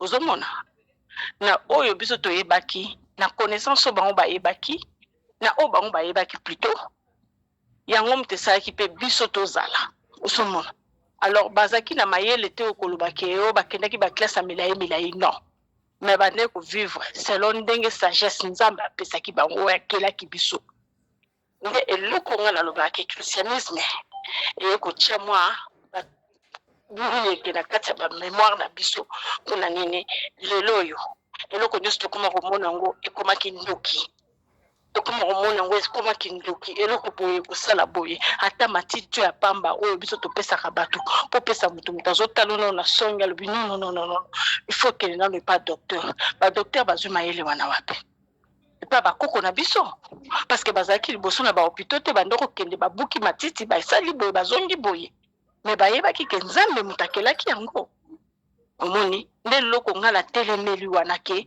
christianisme eye na dévolé eye ko bepisa pe ye ko bongisa tango eyaki pona ko ya ko balobaka na sous forme ko flatter biso bozwa oyo bopesa oyo tobwaka o babwaki yango te eza na bamize na bango kuna zoka bazosalela yango po bayebi pouvoir nini ezalaki na biso ozomona nde loko nga nazoloba yango wana tobosani oyo biso bato tozalaki kozala chrétien eza koloba te ke il faut kobosana bakoko na yo kobosana ndenge oyo wutaki nde loko biso bato na mokili tozobunga nga na faire voir yango lobi na pasteur moko nalobi pasteur ozomona ndenge bato bazosala bachaîne bato bazokufa na bachaîne bato bazokende tukunda ser moko baprière esili akufi akei akufi na gene akufi ma papa bakisi ezali mpona nini komela te ntango balobi koza malade aboyamela kisi ti akufi atiki bakisi nzambe azali soki esi aggrave okendanga na hôpital église nini wa Abanzam ake l'église au mabe zonga l'église au mabe lobi to bon ba pasteur ata 50 places wana. Il fallait abenga pasteur abenga évêque principal ngo sambela pe na musika. Osomon. Alors pona nini bubungi ya ndenge wana baba bengi bango moko babenga ngo ezali kindumba soki ya kindumba molimo soki ya molimo. Alors soko komi ndenge wana oza déjà perdu. Oza déjà perdu. Pona nini babloko mususu ekendaka nango na médecine moderne tenga na sala ba médecin ba senga ngata musu ba kisi awa bakendaka mamona naturel que mama na sala nini pona zo solution a oyo osomona. Alors photo yé ba biso moko bato toza ba nani nzamba pesi biso pouvoir parce qu'il a créé l'homme à son image. Il a créé l'homme à son image. Donc toza ba nzambe tout ça ba nzambe. Ce qui te le dit que la ligne le côté, la ligne le côté. Par contre, comme ma oka kate le quoi bon tabac, ozo kende, ozo ba place ozo komate, hein? Ozo ba place ozo komate.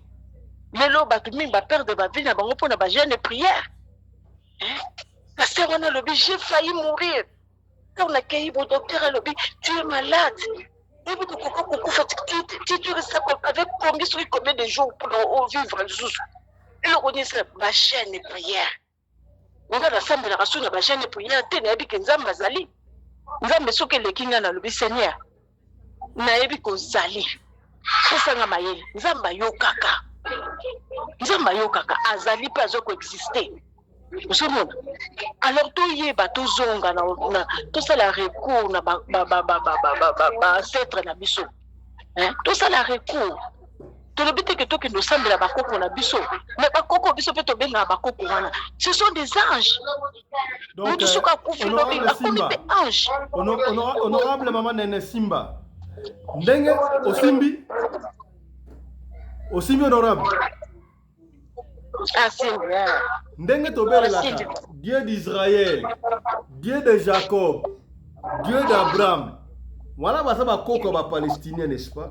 Est-ce que Togobe la paix, Dieu de Mobutu, Dieu de Tshisekedi, Dieu de Lumumba, Dieu de Kimbangu, Dieu de Yaki Pavita, Togobe la bongo? Tope Dieu papa la Ngakufa, Dieu de Pelende, Dieu de papa, Togobe la paix bongo? Pourquoi pas? Parce que toute autorité vient de Dieu. Est-ce que évêque Arondimayo Simba na continuer honorable honorable évêque est-ce que tu remets la paix de Mobutu de Tshisekedi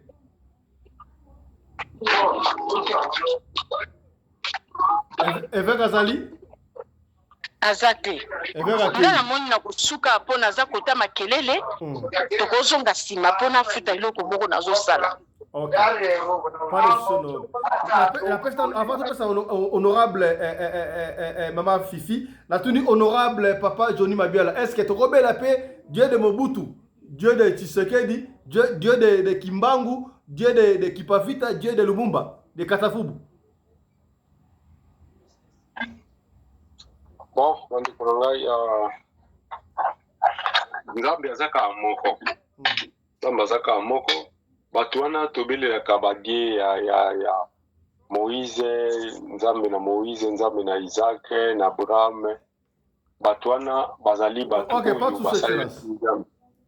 Allô? Vous voulez ajouter? Oui, toujours alors. Vous voulez ajouter? Yes. Déjà, batu basali la Nzambe. Ceux qui mutu asali la ki le vrai Dieu, le kola papa. Le kola papa na biso a dina bala. Tu peux aussi dire Nzambe Adina Bala. Parce que Nzambe Adina Bala, azalika ka Nzambe ya Isaac, azalika ka Nzambe ya Abraham, azalika ka Nzambe ya Mathieu, azalika Nzambe ya Frère Johnny. Maintenant, nous sommes tous Nzambe moko.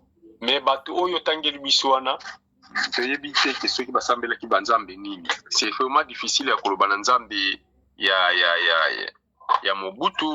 Mobutu d'ailleurs banda sambela te Mobutu n'était Mobutu. Alors kobela Nzambe na ndengeni. Est-ce que okobela la Nzambe ya Mabiala? Nzambe ya okobela tatana, ona difficulté okobela okoinvoquer père na yo? Te, enfin nanga sali la Nzambe te. Non, mais la Nzambe na ndengeni. OK, merci beaucoup honorable. Merci beaucoup. Sois encore en ligne avec, sois encore. Tu peux le papa honorable Maman Fifi Sarah.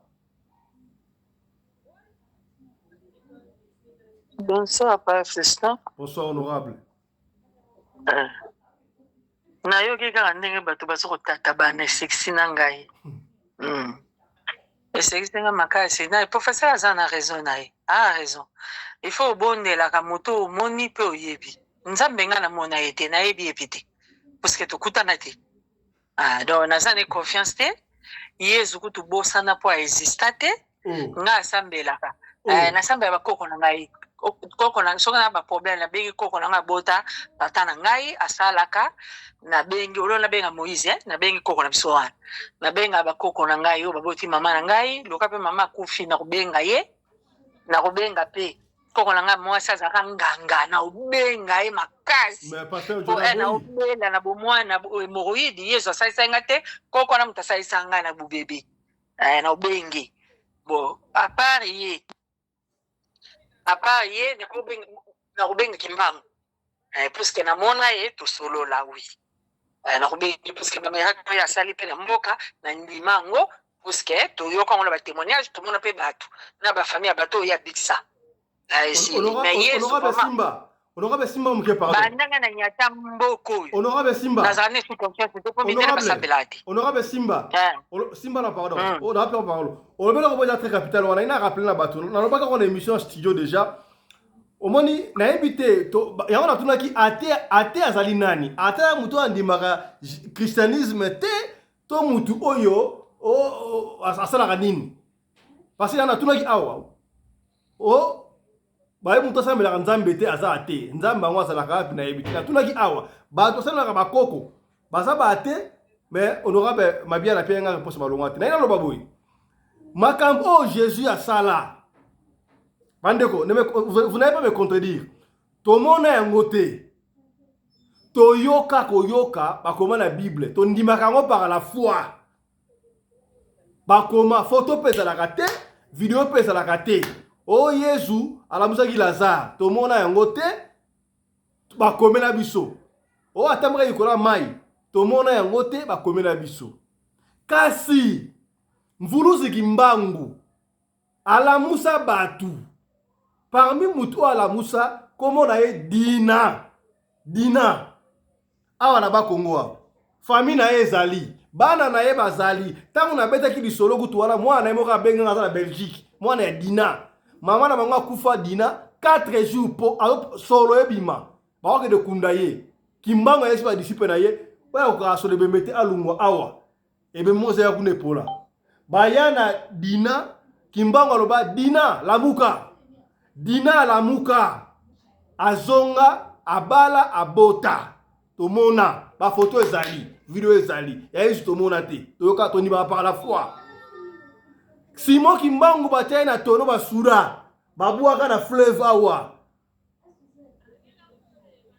babona ye aotamboka likolo ya mai abimat made likolo na ye kangama na libanga ti lelo ezali awa na kitendele awa baba kitendele soki ma kitendele so kitendele ezali wana tomona lutendele ezali wana bon pourquoi est-ce que bino bozo valoriser mutu o tomona par la foi mais Kimbangu bazo ondima ete ndenge nini na yebite so dans le niveau akomi ate na éclair na fungoli ka piste na zoki se ba pas honorable wa fifi ngaye na komo zo molimo ko kala na ozo PVT na bandeka ko lota izo koksama tawo na komo zo molimo mama sepela kiti akobe ko banga pona ko bilobela wana na bibikula ayebisi akei na ngapa basango abe tuka nazo kokate molimo mana bokangango sango ayebisi abina kokate molimo biso kokango te ya Kimbangu yo mema ina église de noir ba diriger yango babongisa bakolakisa ndenga kotuntukila ndenga kolobela makambo na makambo so fois wa maîtrise bo mema ye kuna basala encadrement ba mema kana prevalo ozomona makambo nyoto Kimbangu yebisanga osala melanga me Yesu ngaza tikala olota yete na mona yete do yo za te do d'après papa Johnny d'après papa Johnny yo za te na évêque na papa Alex za te Et c'est l'autre pour un peu banamike. Papa parce que avec mona azui bière, azui makasu, atimoli le boulou. Le gars aime taba voyage. Atimoli le boulou, a lobi makambo a sopi, a pakoli bino, a sui bino na basonga misapia. Azui elamba na ye akati, a pakoli masangana bakangi bino mutu abela teti na kuzonga. Soka kendaki inane na Lyon, kotanga classe. Tia ko ya toza bien. Mutu mwana moka koto hospitalité na absence papa. Siko yem ta botinga pouvoir te na koyokela ziezi. Jésus te me ziezi na chrétien. Na oyokele. Mambolo bana honorable banja se pe na hote. Mindele bakota d'église te mindele basambela kate. Professeur Finga bango tisuka soki bitumba to sanga na ngana oto tufu na bango makofi. Voilà, merci beaucoup honorable. La régie nous fait signe. Merci beaucoup honorable. On nous bat ça. Professeur nazo zelo invité nga bitumba na conférence. Bo ba sentir ba coup de tout. Donc coup de tête to kati ba kama bokoko ko peta. Voilà, merci beaucoup honorable. To pesi maloba conclusion et pas ya professeur Kilele. Professeur, vous avez 2 minutes à conclusion et puis to souki ça na commandant Anderson, on va conclure et puis on finit. Excellence professeur Jemadar, conclusion. Merci beaucoup. Mon jeune frère Anderson. Je salue d'abord Anderson et tous les participants. Dans conclure pour une explication à quelques mots, Kaka. Un athée, ce n'est pas quelqu'un qui ignore Dieu. Athée est un mot latin. Atheos, ça signifie contre Dieu. Moi, je suis un athée, je suis contre Dieu. Et quelqu'un me dira, mais tu ne peux pas être contre quelqu'un qui n'existe pas. Non, on peut être contre quelqu'un qui existe ou le concept de l'existence de Dieu. Moi, je suis contre le concept de l'existence de Dieu parce qu'il n'y a pas de preuve qu'il existe. 2. Le christianisme, c'est la religion. Les bateaux, se comporter comme étant Jésus-Christ. Ça, c'est la pure ignorance ou la falsification de la signification à Bamou. Dans la linguistique, la plupart à Bamou est ce qui n'a pas isme. Pas tous les mots. Je dis la plupart des mots, ce sont des doctrines. Par exemple, capitalisme, communisme, socialisme. On peut même parler de kilélisme ou de plenisme. Alors, le christianisme, le bouddhisme, tout ça, ce sont des religions. Et une religion, c'est une doctrine où ils ont un code, ils ont une loi. Bon, on ne peut pas tout étaler là-bas. Tu m'as posé la question, donc, tout ça me l'a caté. Prier d'abord, c'est quoi le but de prier? On prie parce qu'on se reproche de quelque chose. On prie parce qu'on doit honorer les manes des ancêtres dans ceci ou dans cela.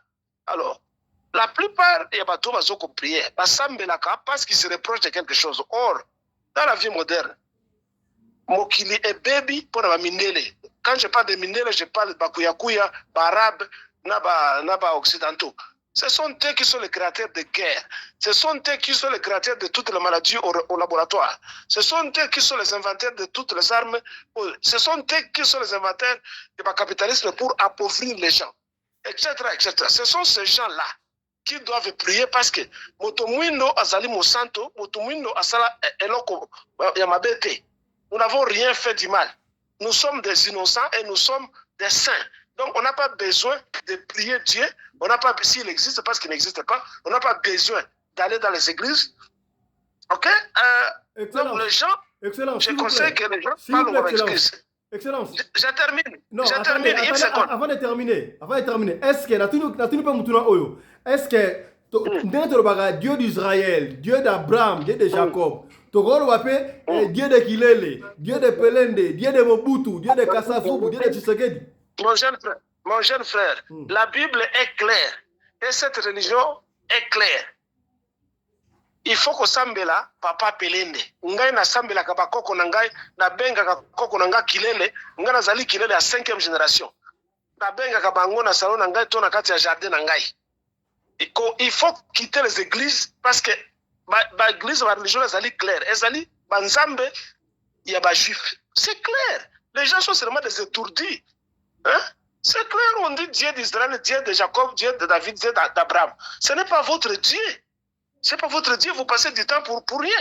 Okay. Alors, pour terminer, on a parlé de Satan, un type là qui a dit que Mokilio Ezali, Mokilio Satan, c'est faux. Hein? C'est faux. Si Satan existe, Nzambe Azelakanini pour demander aux êtres humains qui sont faibles, ce qu'ils appellent ses créateurs. Pas na Satan. Depuis batobanda kokusambela kokubundisa Satan. Tobomaka ete, tokangaka ete, tomonaka pe ete, ça signifie et Satan et Dieu. Il n'existe pas. Ce sont des concepts pour troubler bateau. Donc les conseils pour terminer, tolongwa na ba église pe na ba synagogue parce que ces histoires ne nous concernent pas. Et puis ça nous rend dociles et puis ezali na ba antivaleurs tels que l'hypocrisie, la docilité, la méchanceté, la ségrégation, la calomnie. Donc il y a beaucoup d'antivaleurs dégénérés par les églises. Surtout l'hypocrisie. Voilà, je salue tout le monde, j'aime tout le monde. Comme tu as dit, tous les coups sont permis. Bon, j'ai insulté les gens, ça fait partie du débat. On était sur le ring intellectuel. Merci beaucoup, Excellence. C'était un grand plaisir de vous recevoir sur ce plateau. Hein? Merci beaucoup. Merci. Voilà, on va conclure avec honorable commandant Anderson. Honorable, 2 minutes conclusion, ma caméra surtout, et puis on va finir. Ouais. Avant de donner la parole à l'honorable Anderson, tension, ça va chez tout le monde. Glycémie, ça va. Cholestérol, ça va. Au moins, une plateforme hors Parlement choc. C'est la famille. C'est la famille. Raison pour laquelle tu as différentes personnes. On avait, oui, c'est vrai que tu as partagé l'idée de mon côté, mais c'était un honneur pour la vie, surtout un professeur.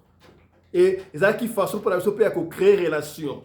On ne sait jamais. Tu as un studio, mais on poursuivre un domaine où on peut être évité. Alors, c'est pourquoi il faut faire très attention. Tant au côté. Je vous sais que dans l'émission Oyo, tu as appelé à frère Mike Kalambai. Ndenge to loba awa Mike Kalambai abana yo kabiso. Na ngana côte ça y est, mais ta amoni et comme bilinga habité na côte ça été. Donc il faut faire attention bis tout ça ba co-animateur ya émission Oyo. To ba co-animateur ya émission Oyo, donc attention faut avoir calme. Tous les coups sont permis dans le débat, sauf injure.